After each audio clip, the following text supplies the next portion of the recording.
नमस्कार, स्वागत आहे तुमच्या नवीन व्हिडिओमध्ये। तर सध्या बाजारात छान मटार मिळत आहेत, एकदम ताजे आणि बऱ्यापैकी स्वस्त पण असतात।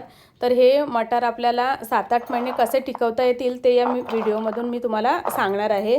तर चांगल्या क्वालिटीच्या शेंगा घ्यायच्या आहेत, म्हणजे त्या छान टिकतात। आणि ह्या शेंगा सोलून घ्यायच्यात मटारच्या, आणि सोलतानाच त्यातले कोवळे जे दाणे असतात ते बाजूला काढायचे, कारण की ते जास्त टिकत नाहीत आणि ते दाणे आपल्याला लगेच संपवायचे आहेत। आणि जे भरलेले मस्त टपोरे दाणे असतात ना, ते आपल्याला स्टोर करून ठेवायचे आहेत। तर मटार सोलल्यानंतर मी अशा टोपलीमध्ये ते ठेवले होते 2 तास तरी, म्हणजे त्यातलं सर्व ओलसरपणा निघून जातो आणि छान कोरडे होतात ते।